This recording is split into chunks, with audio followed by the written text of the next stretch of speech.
नमस्कार, मैं हूं संजय शर्मा। आप देख रहे हैं 4 PM यूपी। आज मैं जो खबर आपको बताने जा रहा हूं वो खबर आपको हिला देगी। क्या कभी मुकेश अंबानी ने ट्रंप के संग कोई डील की थी? क्या विश्व गुरु की जड़ें हिलाने की प्लानिंग थी? और फिर क्या किया विश्व गुरु ने? आखिर अंबानी इतने ताकतवर कैसे हो गए जो ट्रंप तक पहुंच गए? और खेल क्या है? पूरी पड़ताल इस रिपोर्ट में दिल थाम के सुनिएगा। कभी कभी एक खबर सिर्फ खबर नहीं होती, वो एक ऐसा दरवाजा होती है जिसके पीछे सत्ता, पैसा, राजनीति और वैश्विक प्रभाव का पूरा खेल छुपा होता है। आज हम ऐसी ही एक कहानी की बात करने जा रहे हैं। एक तरफ भारत का सबसे बड़ा कॉर्पोरेट समूह और दूसरी तरफ अमेरिका का सबसे प्रभावशाली राजनीतिक परिवार। बीच में अरबों डॉलर के निवेश और फिर ऐसे फैसले जिनसे दुनिया भर में सवाल उठने लगे। आपको याद होगा, कुछ समय पहले एक हवा में बात चली थी, क्या मुकेश अंबानी कुछ सांसदों से संपर्क में है? और उसके बाद अंबानी की सियासत पे कई ग्रहण लगने शुरू हुए। ये लगा कि ट्रंप से डील करने लगे हैं अंबानी, विश्व गुरु के थोड़े पर कतरने में लगे हैं अंबानी। और लोग तो यहां तक कहते हैं, पुष्टि नहीं है इस खबर को, कि धनखड़ की विदाई का कारण भी ये था कि धनखड़ ने कहा था कि जो सत्ता परिवर्तन की बात चल रही है, केजरीवाल एंड पार्टी से संपर्क की बात चल रही है, उसके पीछे अंबानी। अब पता नहीं इन खबरों में सच्चाई है या नहीं, लेकिन राजनीतिक गलियारों में यह चर्चा जरूर चल थी कि ट्रंप और अंबानी के बीच कुछ खेल पक रहा है। सवाल ये नहीं है कि कोई बहुत बड़ा निवेश इन दोनों के बीच, ट्रंप और अंबानी के बीच हुआ या नहीं हुआ। सवाल ये है कि क्या दुनिया में आर्थिक शक्ति और राजनीतिक शक्ति एक दूसरे के इतने करीब आ चुकी है कि दोनों को अलग अलग पहचानना मुश्किल हो गया है। ये कहानी शुरू होती है गुजरात के जामनगर से। नवंबर 2025। एक तरफ आनंद अंबानी और दूसरी तरफ डोनाल्ड ट्रंप जूनियर। तस्वीरें सामने आती हैं, मुलाकातें होती हैं, सांस्कृतिक कार्यक्रम होते हैं, दोनों परिवार की नजदीकियों की चर्चा होती है। पहली नजर में यह सामान्य लगता है। आखिर दुनिया के बड़े उद्योगपति और बड़े राजनीतिक परिवार अक्सर मिलते जुलते रहते हैं। लेकिन कुछ महीनों बाद ऐसी घटनाएं होती हैं जिन्होंने इस मुलाकातों को नए नजरिए से देखने पर मजबूर कर दिया। अमेरिका की एक बहुत ही नामी गिरामी संस्था है, बड़ी सम्मानित संस्था है, ProPublica। इसकी रिपोर्ट के अनुसार टेक्सास की एक कंपनी अमेरिका फर्स्ट रिफिलिंग को रिलायंस से लगभग $100 मिलियन का निवेश मिला, यानी करीब 830 करोड़ रुपया। ये कोई छोटी रकम नहीं है। ये इतना बड़ा निवेश है कि उसके पीछे की रणनीति और उद्देश्य पर सवाल उठना स्वाभाविक है। लेकिन असली बहस तब शुरू हुई जब रिपोर्ट में दावा सामने आया कि डोनाल्ड ट्रंप जूनियर का इस कंपनी से संबंध था। यहीं से कहानी केवल व्यापार की नहीं रही, यहीं से कहानी राजनीति तक पहुंच गई। और फिर लोगों ने सवाल पूछने शुरू कर दिए कि क्या यह सिर्फ एक कारोबारी निवेश था, क्या यह एक सामान्य व्यवसायिक निर्णय था, या फिर इसके पीछे कुछ और भी था। क्योंकि उसी समय अमेरिका और भारत के बीच व्यापारिक तनाव की चर्चा चल रही थी। रूसी तेल को लेकर बहस चल रही थी, अमेरिका की नीतियां बदल रही थी, भारत अपनी अलग विदेश नीति पर जमा हुआ था, कायम था। और उसी दौरान यह निवेश सामने आता है। यही कारण है कि पूरे मामले ने दुनिया भर के विश्लेषकों का ध्यान खींचा। दोस्तों, किसी भी लोकतंत्र में सवाल पूछना गलत नहीं होता, सवाल पूछना लोकतंत्र की आत्मा होती है। और जब मामला अरबों डॉलर का हो तब सवाल और भी जरूरी हो जाते हैं, क्योंकि आम नागरिकों को यह जानने का अधिकार है कि दुनिया की सबसे बड़ी आर्थिक शक्तियां किस तरह फैसले लेती हैं। यहाँ एक और दिलचस्प बात सामने आती है। रिपोर्ट के अनुसार यह निवेश ऐसे समय में हुआ जब अमेरिका फर्स्ट रिफाइनिंग जैसी परियोजना को लेकर पहले से ही बाजार में कई तरह की शंकाएं मौजूद थी। कुछ विशेषज्ञों ने सार्वजनिक रूप से कहा कि नई रिफाइनरी परियोजनाओं में निवेश का जोखिम बहुत अधिक है। कुछ विश्लेषकों ने सवाल उठाया कि आखिर ऐसी कंपनी में इतना बड़ा निवेश क्यों किया गया। और यहीं से बहस और तेज हो गई, क्योंकि जब कोई सामान्य कारोबारी निर्णय बाजार के सामान्य तर्क से मेल नहीं खाता तो लोग उसके पीछे की वजह जानना चाहते हैं। और यही पत्रकारिता का काम भी है, सवाल पूछना, तथ्यों को सामने रखकर और जनता को तय करने देना कि वो क्या सोचती है। लेकिन आप जानते हैं, नाम अंबानी का हो तो गोदी मीडिया की सांस अटक जाती है, कोई बात करता नहीं। आज दुनिया बदल चुकी है। पहले राजनीति और व्यापार अलग अलग दिखाई देते थे, आज दोनों के बीच की दूरी लगातार कम होती जा रही है। दुनिया के बड़े उद्योगपति केवल उद्योगपति नहीं रहे, वो वैश्विक शक्ति का केंद्र बन चुके हैं। वो देशों में निवेश करते हैं, सरकारों से बातचीत करते हैं, नीतियों को प्रभावित करने की क्षमता रखते हैं, और यही वजह है कि उनकी गतिविधियां हमेशा सार्वजनिक चर्चा का विषय बनती है। भारत में भी यही बहस वर्षों से चल रही है। क्या बड़े कारपोरेट समूहों का प्रभाव बढ़ रहा है? क्या आर्थिक शक्ति का केंद्रीकरण लोकतंत्र के लिए चुनौती बन सकता है?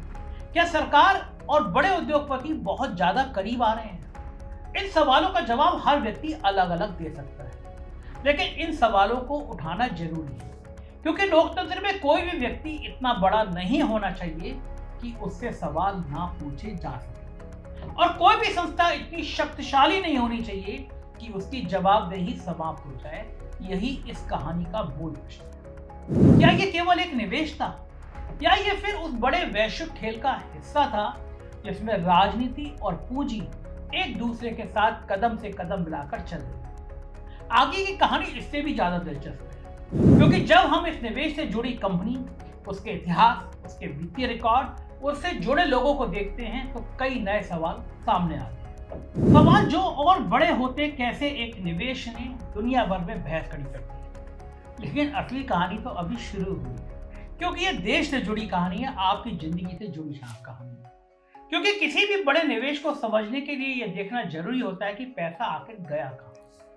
और जब पत्रकारों ने इस दिशा में पड़ताल शुरू की, अमेरिका के पत्रकारों ने की, बेचारे हिंदुस्तान के पत्रकार तो मंदिर मस्जिद हिंदू मुसलमान में उलझे रहते। जब पड़ताल शुरू हुई तो कई ऐसे सवाल सामने आए जिन्होंने पूरी बहस को और गंभीर बना दिया। रिपोर्ट के अनुसार अमेरिका फर्स्ट रिफिलिंग नाम की जिस कंपनी में निवेश की बात सामने आई, वो वर्षों से अपनी परियोजना को आगे बढ़ाने के लिए संघर्ष कर रही थी। ऊर्जा क्षेत्र के कई जानकारों ने सार्वजनिक रूप से कहा कि नई रिफाइनरी बनाना दुनिया के सबसे कठिन और महंगे कामों में से एक है, सबसे महंगा कारोबारी काम है। पर्यावरण की मंजूरी होना, वित्तीय जोखिम, बाजार की अनिश्चितता, तेल की कीमतों में उतार चढ़ाव और बदलती हुई ऊर्जा नीतियां, इन सबके बीच नई रिफाइनरी खड़ा करना आसान नहीं होता। यही वजह है कि दुनिया भर में नई रिफाइनरियों के प्रोजेक्ट बहुत कम दिखाई देते हैं। लेकिन सवाल यह था कि जब बाजार के इतने बड़े विशेषज्ञ संदेह जता रहे थे, तो फिर इतना बड़ा निवेश क्यों किया गया? मुकेश अंबानी तो फूटी कौड़ी ना देखते। क्या रिलायंस को कुछ ऐसा दिखाई दे रहा था जो बाकी दुनिया देख नहीं पा रही थी, या फिर इस निवेश के पीछे केवल आर्थिक गणना नहीं? यहीं से बहस शुरू हुई, और यह बहस केवल अमेरिका तक सीमित नहीं थी। भारत में भी लोगों ने सवाल पूछना शुरू किए, क्योंकि रिलायंस कोई सामान्य कंपनी नहीं है। रिलायंस भारत की सबसे प्रभावशाली कंपनियों में से एक है। ऊर्जा, टेलीकॉम, रिटेल, डिजिटल सेवा, मीडिया, नफरत फैलाती मीडिया, मनोरंजन, कंपनी का विस्तार कई क्षेत्रों तक फैला हुआ है। ऐसे में उसके किसी भी बड़े निवेश का महत्व दुनिया भर में बढ़ जाता है, ना सिर्फ भारत में बल्कि पूरी दुनिया देखती है। दुनिया का कोई भी बड़ा निवेशक जब अरबों रुपए का फैसला करता है, तो उसके पीछे एक लंबी स्टडी छुपी होती है, जोखिम का मूल्यांकन होता है, भविष्य की संभावनाएं देखी जाती है, लाभ और हानि की गणना की जाती है। यही वजह है कि इस निवेश को लेकर लोगों की जिज्ञासा बढ़ी। रिपोर्ट में यह भी चर्चा हुई कि इस परियोजना से जुड़े कुछ लोगों और संस्थाओं के राजनीतिक संबंधों को लेकर सवाल उठना चाहिए। हालांकि संबंधित पक्षों ने किसी भी प्रकार की अनुचित गतिविधि से इनकार किया, लेकिन आलोचकों का कहना था कि लोकतंत्र में केवल वास्तविक हितों का टकराव ही नहीं, बल्कि संभावित हितों का टकराव भी चिंता का विषय होता है। और यहीं से यह कहानी केवल व्यापार की नहीं, ये सार्वजनिक जवाबदेही की कहानी बन गई। दोस्तों, दुनिया के इतिहास में ये पहली बार नहीं हुआ है। अमेरिका में भी दशकों से यह बहस चलती रही है कि बड़े कारपोरेट समूह राजनीति को किस हद तक प्रभावित कर सकते हैं। वॉल स्ट्रीट और वाशिंगटन के रिश्तों पर अनगिनत किताबें लिखी गई, ना जाने कितनी किताबें मार्केट पे अभी हुई, संसदीय सुनवाई हुई, जांच समितियां बनी, रिपोर्ट प्रकाशित हुई। हर बार एक ही सवाल सामने आया, सबके सामने आया कि क्या लोकतंत्र की दिशा जनता तय करती है या धन?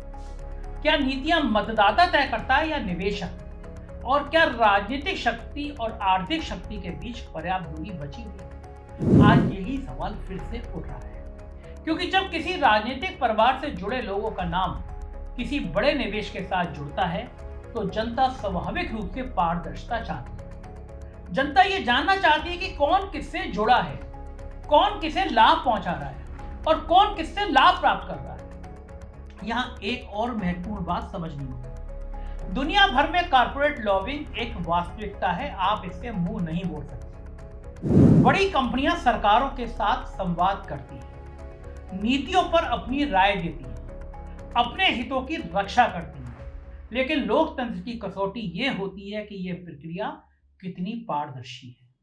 क्या आम नागरिकों को पता है, किसी भी आम नागरिक को पता है कि फैसले कैसे और किसके लिए लिए जा रहे हैं? क्या जानकारी सार्वजनिक है?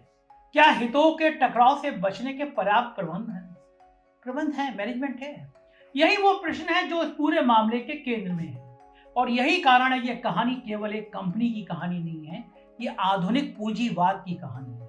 एक ऐसे दौर की कहानी जहां कुछ कंपनियां इतनी बड़ी हो चुकी हैं कि उनका प्रभाव कई देशों तक फैल गया है, अमेरिका तक फैल गया है। जहां निवेश केवल निवेश नहीं रह गया, वो भू राजनीति का एक हिस्सा बन गया, वो कूटनीति का भी एक हिस्सा बन गया है, लगातार बन रहा है, वो सत्ता की भाषा का हिस्सा बन गया।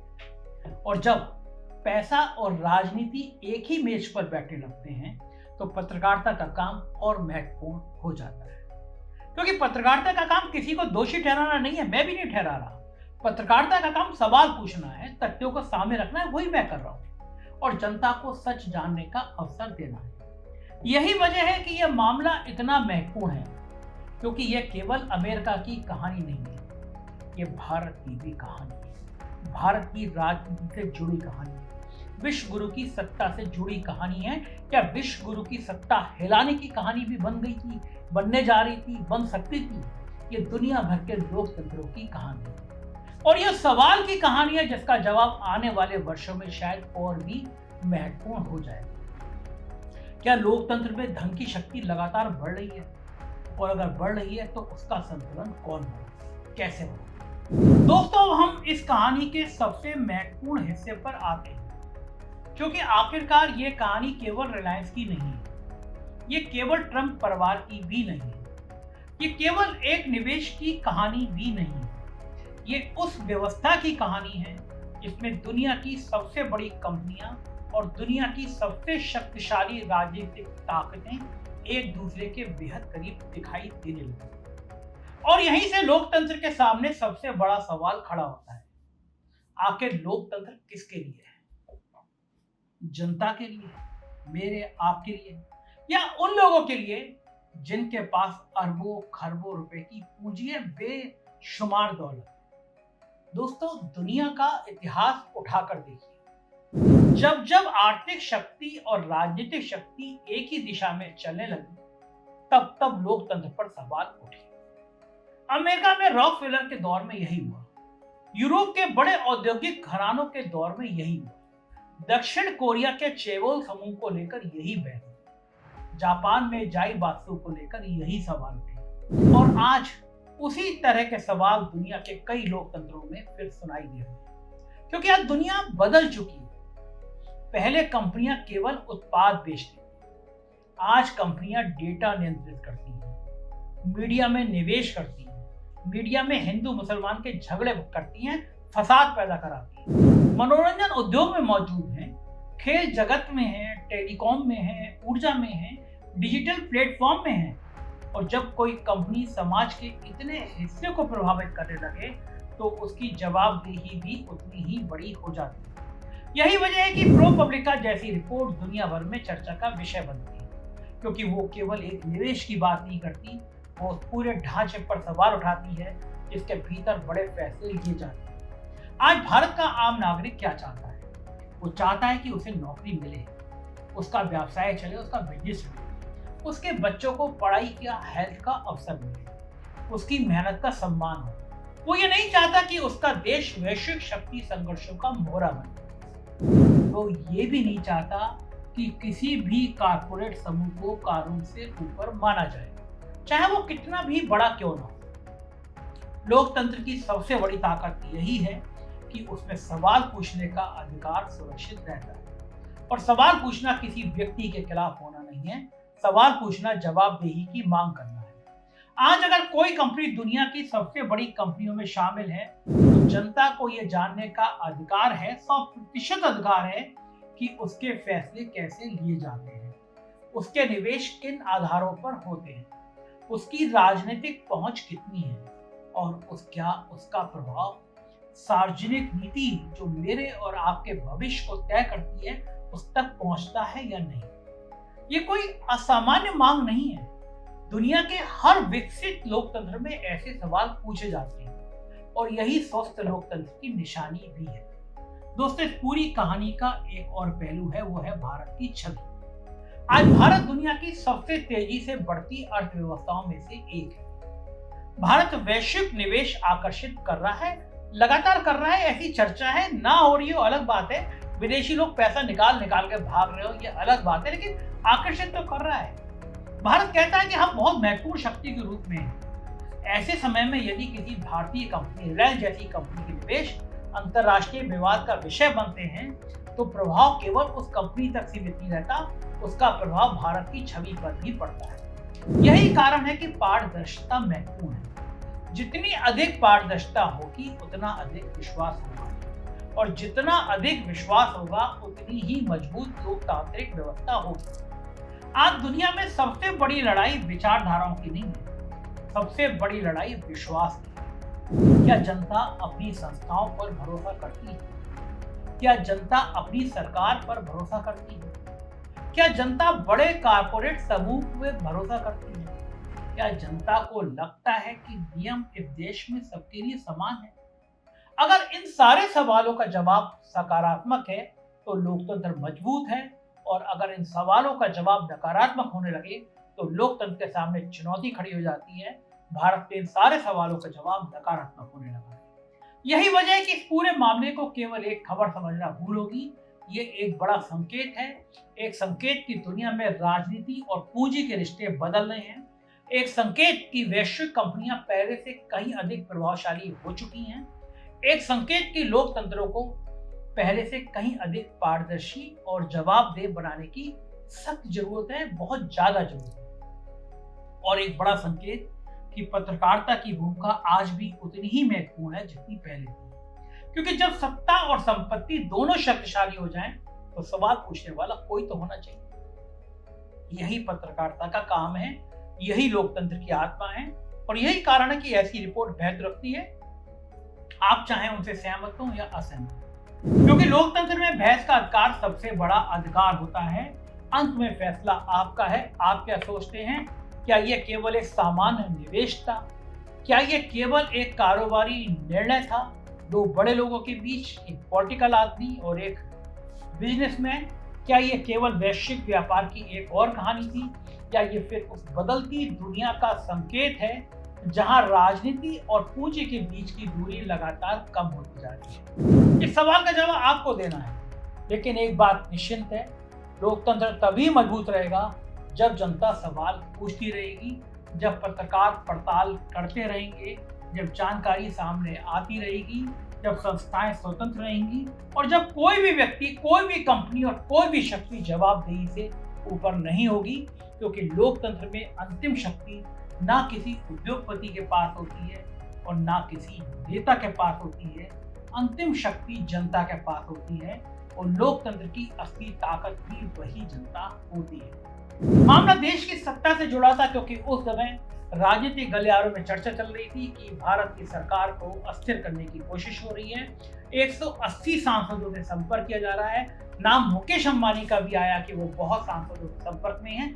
पुष्टि नहीं हो पाई, इसलिए इसको खबर की तरह ना लिया जाए, एक राजनीतिक गलियारों की चर्चा की तरह लिया जाए, वरना मुकेश अंबानी जी ना जाने कहां से मुझ पर मुकदमा कर देंगे। बड़े लोग हैं, बड़ी ताकत है, लेकिन मेरी भी जिद है कि मैं सच लाता रहूं, सामने लाता रहूं। मैं जानता हूं ये खबर आपको कहीं दिखाई नहीं देगी, दिखाई देनी भी नहीं चाहिए। मामला मुकेश अंबानी से जुड़ा है, साहब के दोस्त से जुड़ा है। आप क्या सोचते हैं? कमेंट करके जरूर बताइएगा। शुक्रिया, थैंक यू।